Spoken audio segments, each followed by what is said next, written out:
요한복음 강의 43번째 시간입니다. 요한복음 12장 1절에서 11절 말씀입니다.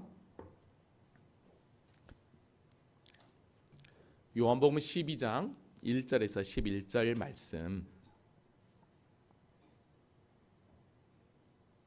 자, 우리 한 목소리 같이 합독하도록 하겠습니다. 자, 시작. 유월절 엿새 전에 예수께서 베다니에 이르시니 이곳은 예수께서 죽은 자 가운데서 살리신 나사로가 있는 곳이라. 거기서 예수를 위하여 잔치할세 마르다는 일을 하고 나사로는 예수와 함께 앉은 자 중에 있더라. 마리아는 지극히 비싼 향유 곧 순전한 나드 한 근을 가져다가 예수의 발에 붓고 자기 머리털로 그의 발을 닦으니 향유 냄새가 집에 가득하더라. 제자 중 하나로서 예수를 잡아줄 가룟 유다가 말하되 이 향유를 어찌하여 300데나리온에 팔아 가난한 자들에게 주지 아니하였느냐 하니, 이렇게 말하면 가난한 자를 생각함이 아니요 그는 도둑이라 돈깨를 맞고 거기 넣은 것을 훔쳐가미러라. 예수께서 이르시되 그를 가만두어 나의 장래할 날을 위하여 그것을 간직하게 하라. 가난한 자들은 항상 너희와 함께 있거니와 나는 항상 있지 아니하리라 하시니라. 유대인들의 큰 무리가 예수께서 여기 계신 줄을 알고 오니 이는 예수만 보기 위함이 아니요 죽은 자 가운데서 살리신 나사로도 보려 함이로라. 대제사장들이 나사로까지 죽이려고 모의하니 나사로 때문에 많은 유대인이 가서 예수를 믿음이로라. 하나님 살아계십니다. 살아계신 하나님은 한결같은 은혜와 사랑으로 우리와 늘 함께 하시는 하나님이신 줄로 믿습니다. 제19회 항저우 아시안게임이 오늘로서 끝이 납니다. 우리나라에서는 선수, 감독, 코치, 모든 보좌관들 역대 최대인 1140명 정도가 이번 항저우 아시안게임에 참여했다고 합니다. 종합 3위를 목표로 했는데 진짜 3위를 달성했던 것을 봅니다. 어제 저녁은 축구, 야구, 또 배드민턴 되게 흥미로운 게임을 우리가 확인할 수 있었는데요. 16일간의 일정이었거든요. 근데 저는 아시안 게임을 이렇게 이제 TV로 몇 가지 게임을 보고 이제 인터넷으로 확인하면서 가장 안타까웠던 장면이 하나 있는데, 그게 뭐였냐면 그 롤러스케이트에서 금메달을 놓친 정원철 선수입니다. 마치 우승한 줄 알고 세레모니를 했는데 그만 대만 선수에게 0.01초 차이로 금메달을 놓쳐버렸습니다. 이들은 금메달을 따야 특별히 남자들은 병역 혜택을 보거든요. 근데 그 모든 게 물거품이 되어버렸죠. 물론 이 정 선수는 나중에 SNS를 통해서 자신의 경솔한 행동을 사과한다라고 올렸던 것을 인터넷을 통해서 확인할 수 있었습니다. 여러분, 이걸 보면서 여러분 어떤 생각이 드십니까? 우리의 신앙도 끝을 향해 주님 부르실 때까지 전진한다라는 것입니다. 그러다 보면 저와 여러분이 결코 안주해서는 안 된다라는 거죠. 마지막 우리가 결승점에 도달할 때까지 믿음의 멋진 경주를 해야 우리에게 허락된 은혜의 상급이 우리에게 분명하게 주어질 줄로 믿습니다. 자, 우리는 지금 계속해서 요한복음을 통해 예수님이 우리의 구원자 되시는 그리스도이심을 계속해서 공부하고 있습니다. 이제 벌써 요한복음 중반에 들어섰습니다.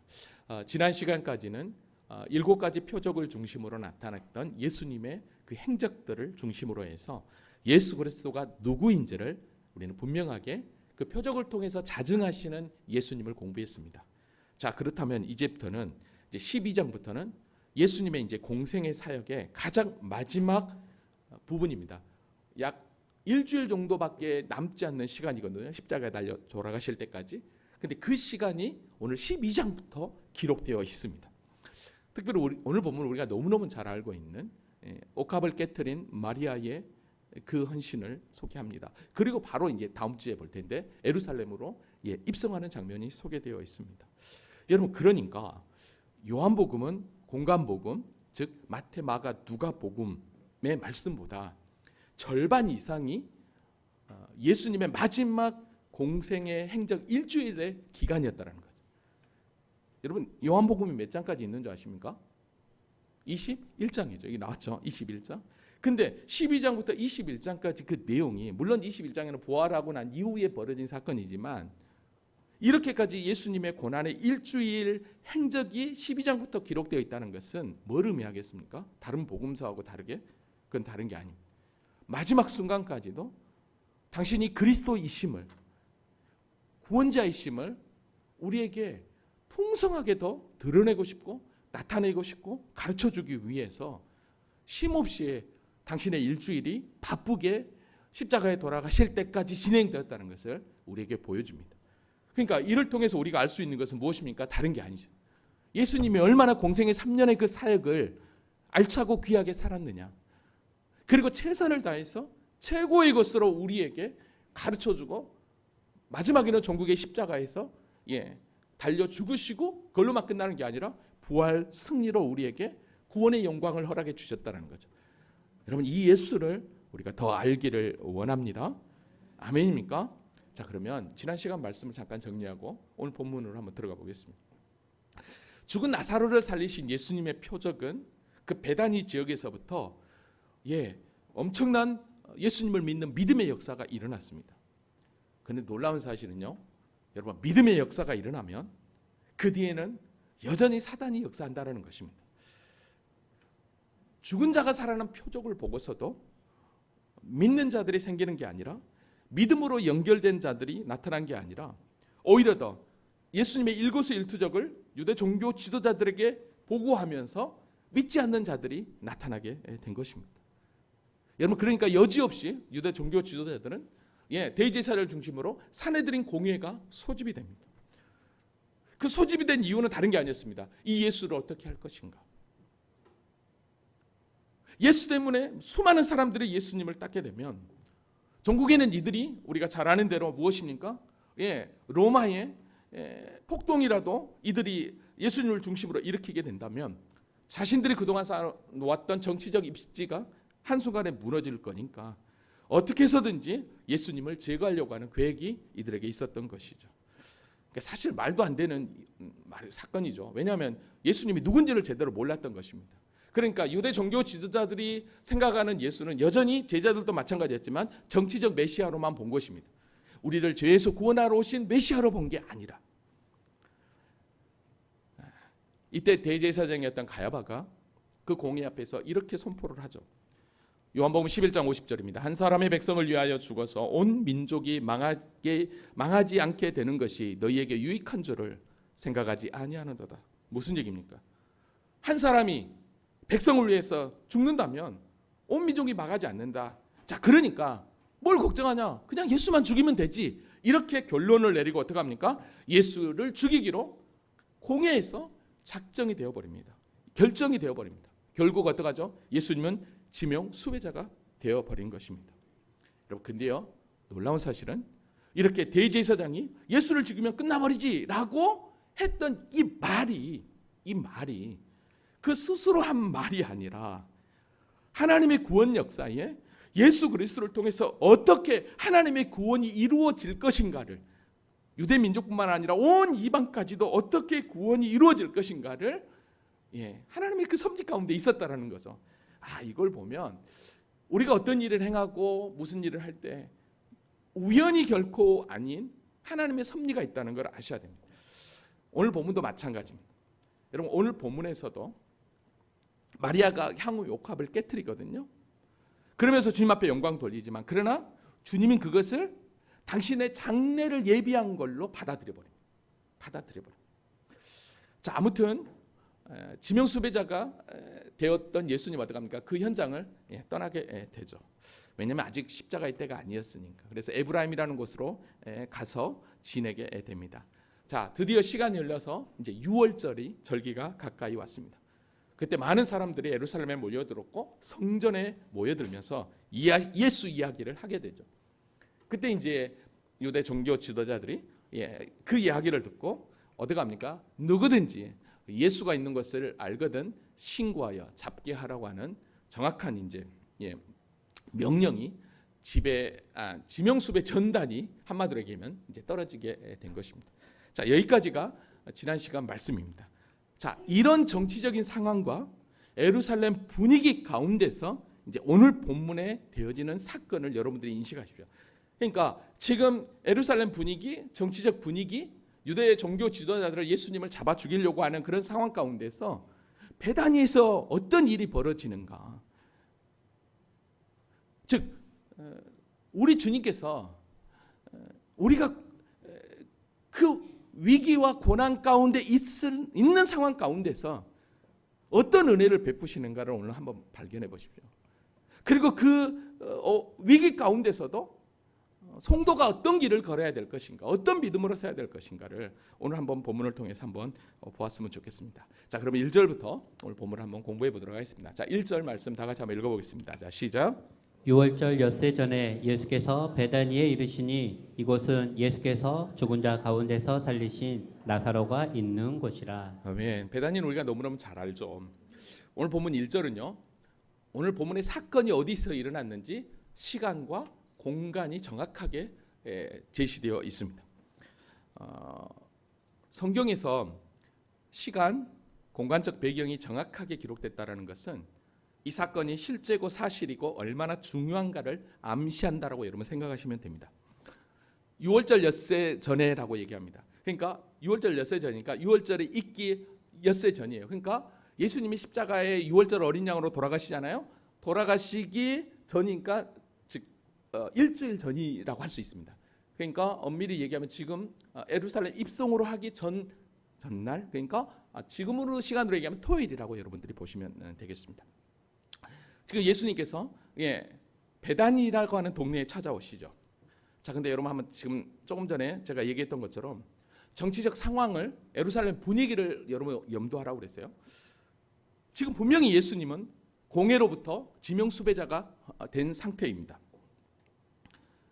특별히 이 베다니는 죽은 나사로가 살아난 사건으로 말미암아 많은 사람들이 예수를 믿게 되어서 오히려 더 이 예루살렘에서 베다니까지 2-3km 정도밖에 되지 않으니까 어쩌면 더 유대 정치 권력 지도자들이 더 세심하게 보는, 어쩌면 사지로 예수님이 들어왔다라고 해도 여러분 과언이 아닙니다.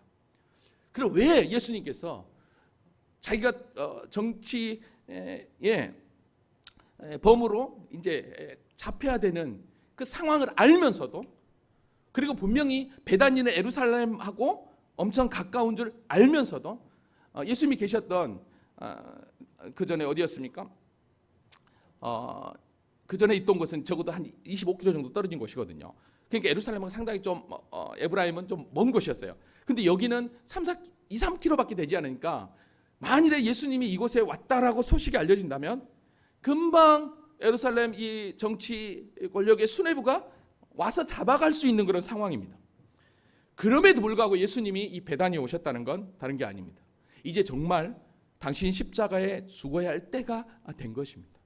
그래서 친히 6월절 어린 양으로 십자가를 지기 위해서 바로 이 베다니를 방문했던 것이죠.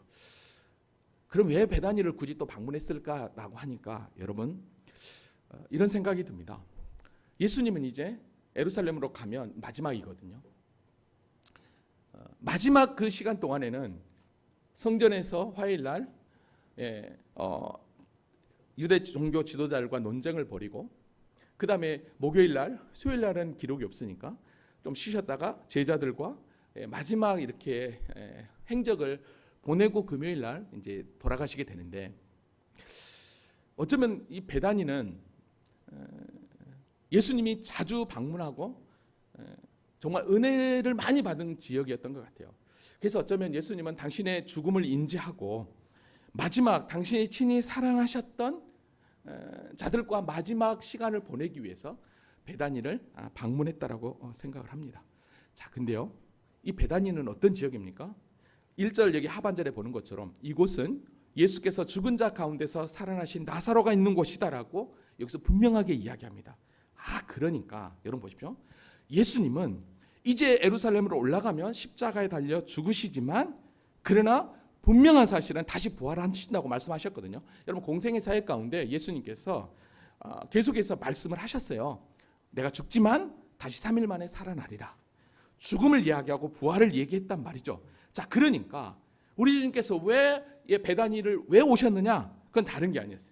진짜 죽음이 있었고 그 다음에 부활이 있었던 그 현장을 친히 거기 모인 자들과 제자들에게 다시 한 번 더 인지시켜서 내가 죽더라도 부활은 있다라고 하는 그 사실을 분명하게 하기 위해서 이 베다니를 방문했던 것이죠. 그러니까 오늘 요한복음을 기록한 이 요한이 예수께서 죽은 자 가운데 살아나신 나사로가 있는 곳에 방문했다라고 의도적으로 이렇게 쓰였던 것을 보게 됩니다. 자, 근데 여러분 보십시오. 베다니 오니까 어떤 일이 벌어집니까? 베다니는 우리가 조금 전에 아는 대로 나사로가 살아난 곳이잖아요. 그러니까 얼마나 은혜가 넘친 곳입니까? 그래서 예수님께서 베다니에 오니까 그 베다니에 있는 사람들이 어떻게 합니까? 오늘 2절로 보십시오. 거기서 예수를 위하여 잔치할세 마르다는 일을 하고 나사로는 예수와 함께 앉은 자 중에 있더라.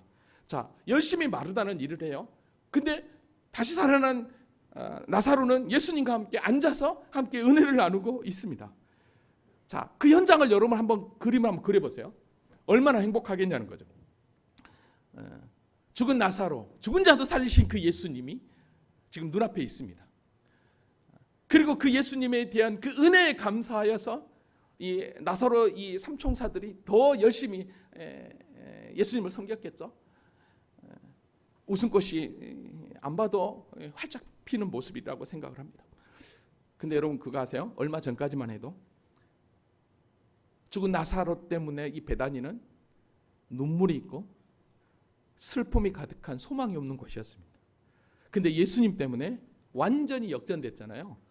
이걸 보면 예수가 없는 곳은 우리에게 절망이고 슬픔이고 근심이지만 그러나 예수가 함께하는 곳은 은혜가 충만하게 넘치는 줄로 믿습니다.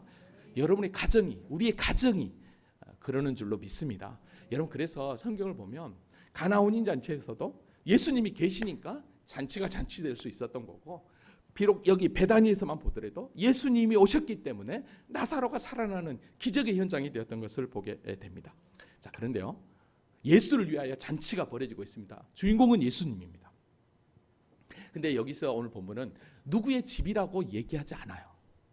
근데 오늘 이 향유 옥합을 깨트린 이 본문의 이 사건이 마태복음과 마가복음에 기록되어 있습니다. 동일하게 기록되어 있어요. 동일한 시기에 기록되어 있는데 근데 거기에는요. 누구의 집이라고 나와요. 마태복음 26장에 보니까 예수께서 베다니 나병 환자 시몬의 집에 계실 때에라고 이야기해요. 그죠? 그러니까 시몬의 집에 계실 때 이 잔치가 벌어졌던 것입니다. 그러니까 성경에 나와 있지 않지만 이 베다니 지역에 문둥이였던 나병 환자였던 이 시몬도 예수님을 통해서 큰 은혜를 받았던 것이죠. 그러니까 나사로도 그 가정도 큰 은혜를 받았고 시몬도 큰 은혜를 받았고 그러니까 어쩌면 그 예수님이 입성하니까 나사로의 집보다 아마 시몬의 집이 더 크지 않았나. 그래서 자기 집을 오픈해서 성대한 지금 잔치를 이렇게 벌였다는 것을 알게 됩니다. 여러분 그러니까 얼마나 기뻤겠어요. 저는 이 말씀 준비하면서 냄새까지 맡았습니다. 맛있는 냄새. 그 목사를 이상하게 보지 마세요.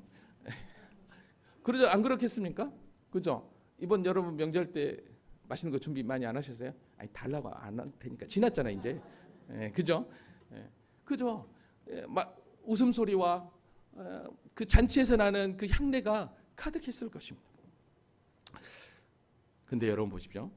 이런 잔치가 한참 무르익어 갈 때 어떤 상황입니까? 지금 잘 보세요. 예수님은 지금 어떤 상황이에요? 지금 수배자예요. 여기서 큰 잔치가 열렸다고 한다면 분명히 예루살렘에 이 예수님을 위해 잔치가 벌렸다는 소식이 들려지면 이건 꼼짝없이 예수님이 잡히는 거예요. 그럼에도 불구하고 어떡합니까? 이 베다니 사람들이 정성을 다하여 예수님을 섬기고 있습니다.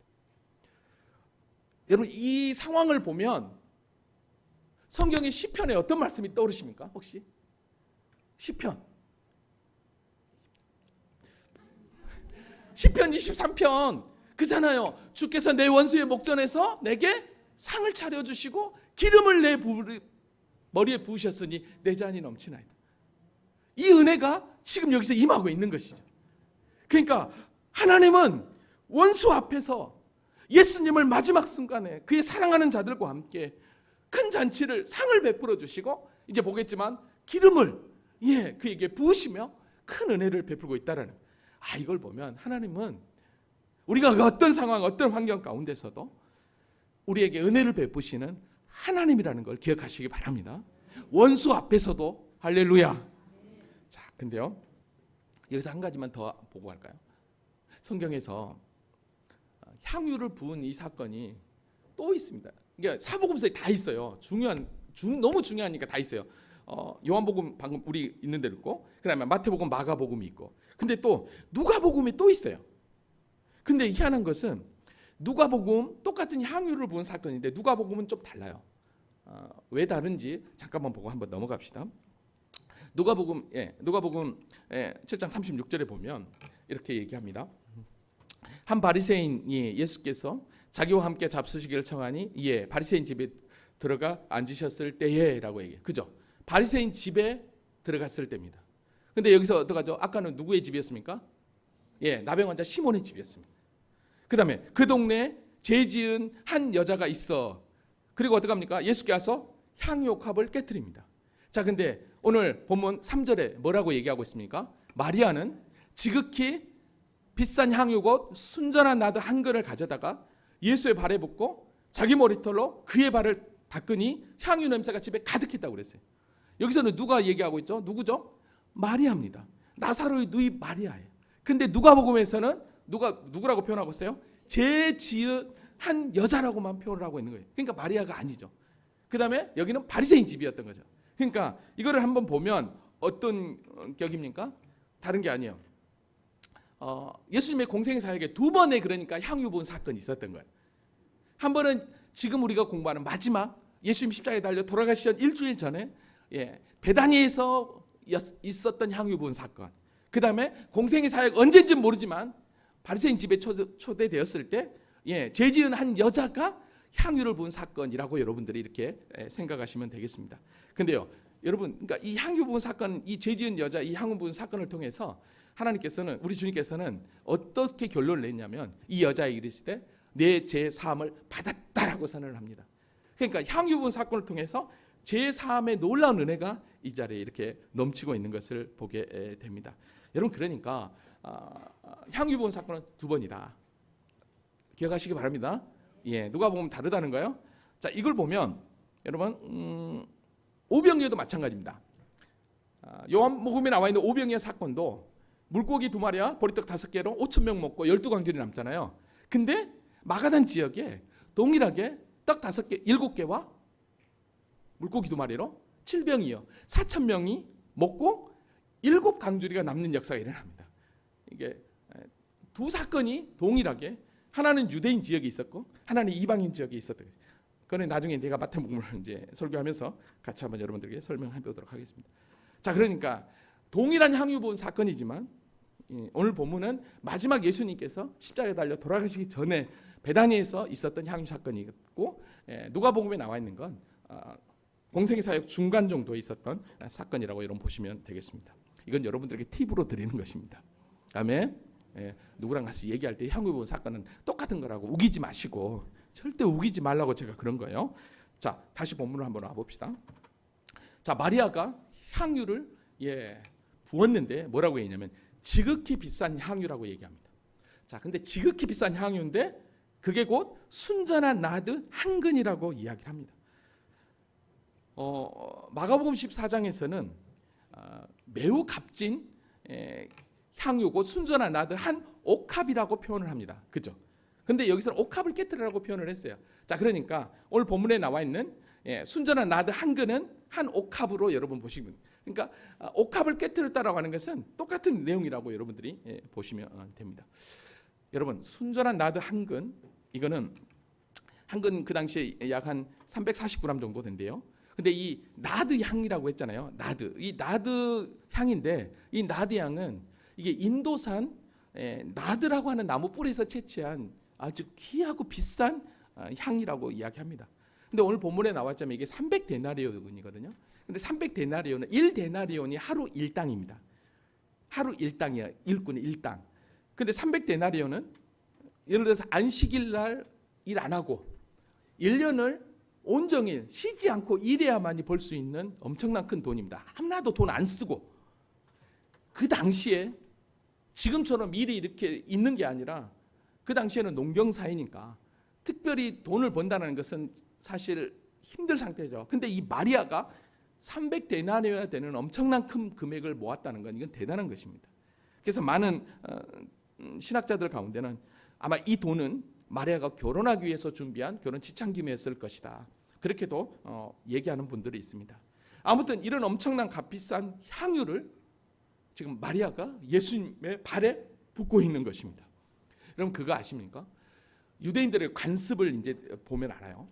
유대의 관습을 보면 손님이 자기 집에 오면 가장 먼저 종들은 손님의 발을 씻어줍니다. 이게 예의입니다. 왜냐하면 그 당시에 신발이 샌들이었기 때문에. 당연히 우리나라는 샌들을 신지 않아서 여러분의 집에 가도 물을 안 주니까 감사하죠. 만일에 제가 샌들 신고 다니면 여러분들은 제가 신방을 하게 되면 발 씻은 물을 줘야 되는 거예요. 그죠? 하지 마세요. 안 해도 되는데. 아무튼 그거예요. 자, 그리고 나서 어떻게 하냐면 특별한 손님이 오면, 그러니까 아주 귀하고 특별하다고 생각하면 발만 씻어준 게 아니라 그 당시에 가장 고급스러운 감람유를 머리에 이렇게 발라줬다고 합니다. 아주 발라줬다는 거예요. 그러니까 이거는 최고로 그 손님에 대한 예의, 존경을 표시했다라는 거예요. 자, 근데 여러분 보십시오.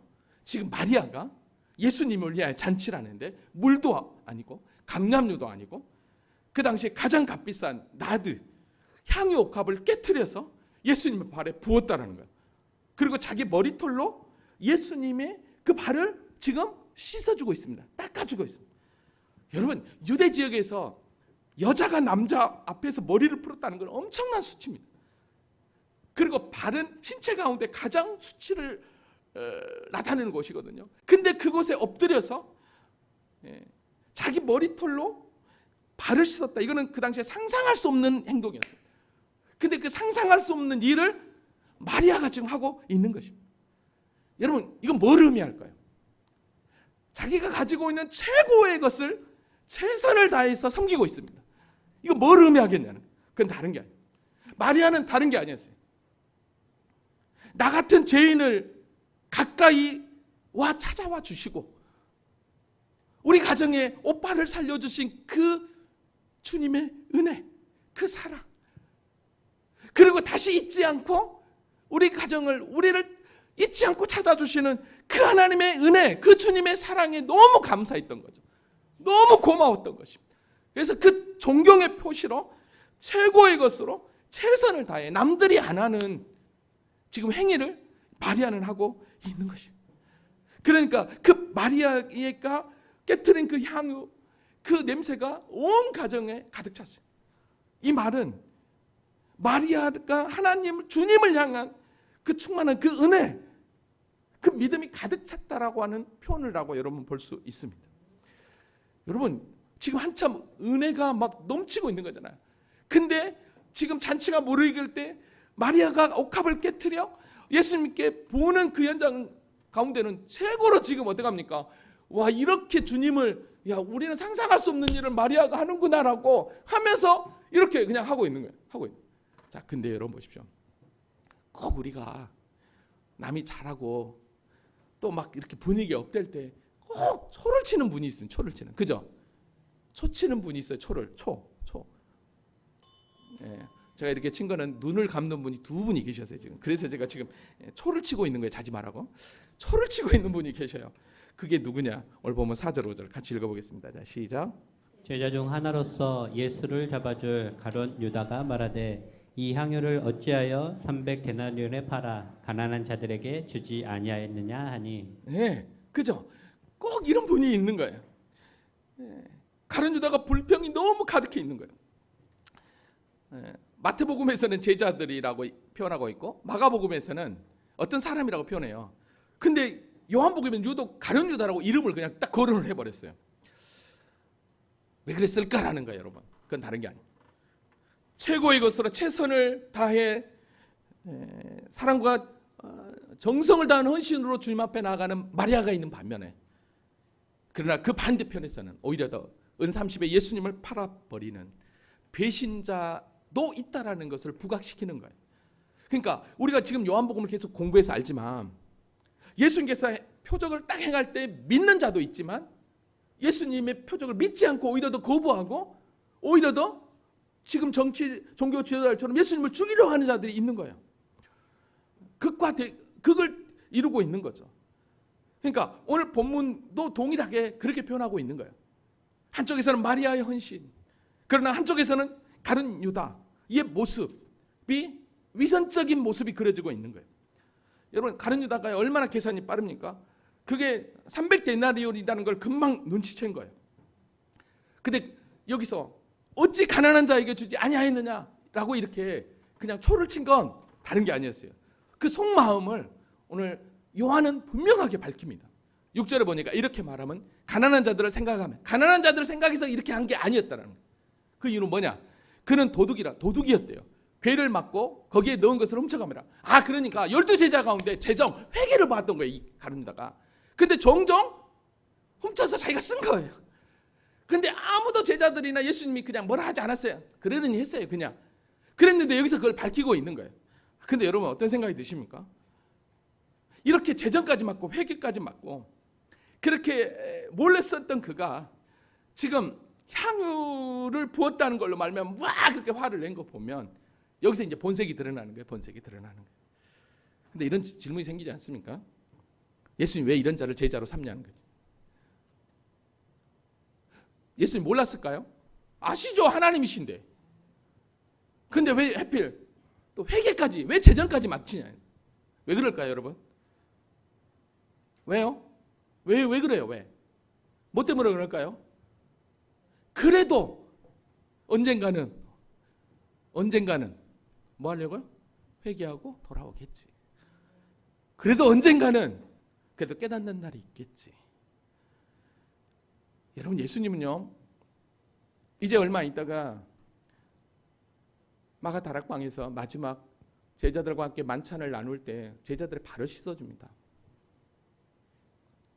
그때 자신을 배신할 줄 알면서도 가룟 유다의 발까지 씻어줍니다. 여러분, 이런 주님이 어디 있을까요? 우리는 종종 어떤 모임이나 어떤 곳에서 이런 얘기를 할 때가 있습니다. 저 사람 좀 사라져버렸으면 좋겠다. 귀신은 뭐 하냐고 저 사람 안 잡아가고.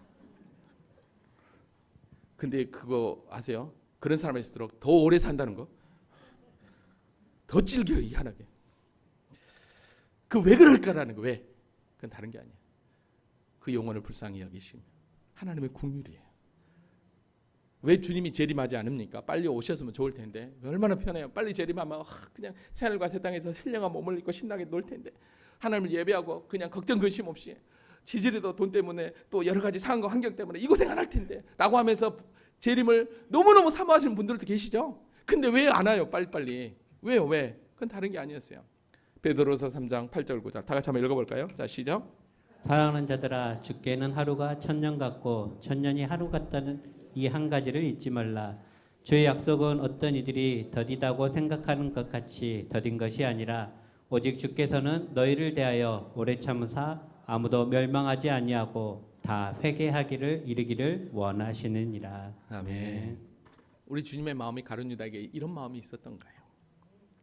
그러면서 우리 주님이 가룟 유다에게 이렇게 얘기합니다. 예수께서 이르시되 그를 가만두라. 그냥 냅두라는 거예요. 그대로 하도록 하라는 거예요. 그러면서 하는 얘기가 나의 장래할 날을 위하여 그것을 간직하게 하라라고 이야기를 합니다. 여러분, 무슨 얘기입니까? 예수님이 지금 특별 대우 받으니까 하지 마. 그게 아니었어요. 지금 예수님은 제자들에게서 볼 수 없었던 주님을 향한 그 뜨거운 사랑, 주님을 향한 그 은혜에 온전히 나의 전부를 주님 앞에 드리겠다라고 하는 그 헌신의 믿음 마음을 우리 주님이 보신 거죠. 그러면서 어떻게 이걸 우리 주님께서 해석을 하냐면 이렇게 마리아가 행동한 건 나의 장래할 날을 위하여 그것을 쓴 것이다라고 얘기합니다. 여기서 그것을 간직하게 하라 이 말은 뭐냐면 나의 장사할 날에 쓰려고 간직한 것을 안다라는 그런 의미로 여러분들이 풀면 됩니다. 여러분, 사실 그러니까 장례가 시작되면 염을 하잖아요. 그때 당시에도 향유를 넣었거든요. 근데 마리아가 지금 향유옥합을 깬 것을 우리 주님은 나의 장례를 위해서 그렇게 했다라고 표현하고 있는 거예요. 그러니까 마리아는 진짜 자신의 행동이 예수님의 장례를 예배하는 걸로 했는지는 우리는 알 수 없어요. 그런데 예수님은 그 마리아의 그 행동을 뭘로 받아들입니까? 당신의 죽음과 그리고 연관된 장사 지냄으로 연관시켜서 나의 장례를 예배했다라고 칭찬해주고 있는 거예요. 여러분, 어떤 성경 신학자는 지금 마리아는 이렇게 얘기해요. 어떤 설교자들은, 몇 분 여러분 설교 들어보세요. 어떤 분들은 그렇게 얘기합니다. 마리아는 이미 예수님이 십자가에 돌아가실 줄 알았다. 왜? 지금 이미 유대 종교 지도자들에게 지명수배가 내려졌으니까 분명하게 이제 잡히면 이거는 이제 끝장나니까 그래서 했다라고 얘기해요. 틀린 말 아닙니다. 맞을 수 있습니다. 근데 저는 그거보다는 오히려 더 예수님에 대한 최고의 존경과 사랑, 예수님을 향한 그 은혜의 최고의 것을 주님 앞에 딱 드리니까 주님께서 그 마리아의 헌신된 그 믿음을 보시고 어떻게 합니까?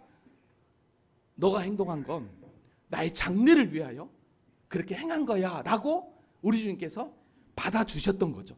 여러분, 그러니까 마리아가 행한 그 일에 대해서 마가복음 14장 9절에 보면 온 천하에 어디든지 복음이 전파되는 곳에 이 여자가 행한 일도 해라 라고 멋지게 칭찬해 줬던 것을 보게 됩니다.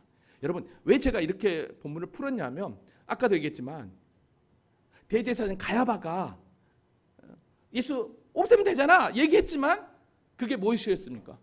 오히려 더 그것이 자기 스스로 얘기한 게 아니라 하나님의 섭리 가운데 예수 그리스도를 통한 구원의 완성을 위한 과정이었단 말이죠. 그러니까 여기서도 마찬가지로 저는 마리아의 이 향옥합을 깬 사건을 이렇게 풀고 싶다 이 말이죠.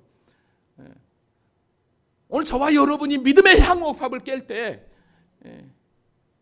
내가 이렇게 주님 앞에 드린다고 하지만 그러나 주님은 또 다른 방법으로 당신의 그 헌신된 그 마음을 받을 수 있다는 걸 여러분 아시기 바랍니다. 그때 우리 주님이 이렇게 얘기합니다. 8절 가난한 자들은 항상 너희와 함께 있다. 근데 나는 항상 있지 않다. 이게 무슨 얘기입니까? 구제할 시간은 얼마든지 있다 너희들. 근데 나는 이제 십자가를 지고 이제 죽고 부활 승천하면 이제 마지막인데 마리아의 이 행동, 나에게 최선을 다해 드리는 이 모습 너희들에게 볼 수 없는 거잖아. 그러니까 기꺼이 냅둬라 이렇게 이야기했던 것을 보게 됩니다. 여러분, 베다니에서의 잔치가 거의 이제 마무리가 돼갑니다. 근데 그거 아세요? 제가 이 말씀을 준비하면서 이제 정말 일주일 있으면 예수님 십자가에 달려 돌아가시거든요. 그때 베다니에 사는 수많은 사람들이 예수님의 십자가 앞에 모여들었을 거라고 생각합니다.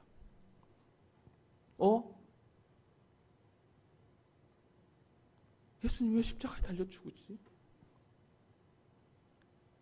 그때 누군가가 소리칠 것 같아요. 이건 그냥 제 생각이에요. 우리랑 마지막 나눴던 그 잔치가 마지막이었네? 그 마지막이라고 했을 때 여러분 어떤 생각이 드십니까? 이번 명절 때 저희 집에 갔을 때 저희 어머님이 이제 이것저것 많이 해놓고서 누님 돌아가신 지 얼마 되지 않았으니까 이거 좋아한대, 이거 좋아한대, 이거 좋아한대 그런 얘기를 하셔요. 이들도 그런 생각이 들지 않았을까요? 이럴 줄 알았으면 더 예수님한테 더 잘 섬길 걸. 이럴 줄 알았으면 더 예수님을 위해서 더 할 걸. 이렇게 빨리 십자가에 달려 돌아가신 줄 알았다면 더 잘할 걸. 이런 생각을 하지 않았을까 싶어요. 사랑하는 성도 여러분, 얼마 전에도 말씀드렸지만 기회는 늘 주어진 게 아닙니다. 우리 사랑하는 자녀들은 최선을 다하여 부모에게 효를 다하시고 하나님의 교회를 섬기는 데 있어서 최선을 다하여 믿음으로 섬기시기 바랍니다. 기회는 항상 있는 게 아닙니다. 아멘입니까? 저도 말씀을 준비하며 늘 그 생각하고 있어요. 여러분, 제가 신학교 다닐 때 선배 목사님들 늘 그런 얘기 했습니다. 목사는 늘 세 가지를 해야 돼. 설교 준비, 그리고 떠날 준비, 그리고 또 뭐라고 했는데 생각이 안 나네요. 근데 사실 제일 힘든 건 설교 같습니다. 떠난 거 그냥 떠나면 되잖아요. 하나님 떠나라 하면. 우리의 예배 마찬가지입니다. 오늘 저와 여러분이 드리는 이 예배도 주님 앞에 최고의 옥합을 깨트리는 믿음으로 드릴 때 우리 주님이 받아주실 줄로 믿습니다. 예수님이 베다니에 머문다고 하니까요, 많은 사람들이 막 몰려오기 시작합니다. 그런데 더더욱 예수만 보기 위해서가 아니라 죽은 나사로도 진짠가 정말인가 보기 위해서 몰려들게 됩니다. 여러분, 그러니까 어떻게 된 줄 아세요? 대제사장들이 다시 또 공회로 모여서 이번에는 누구까지 죽이려 합니까? 나사로까지 죽이려고 합니다.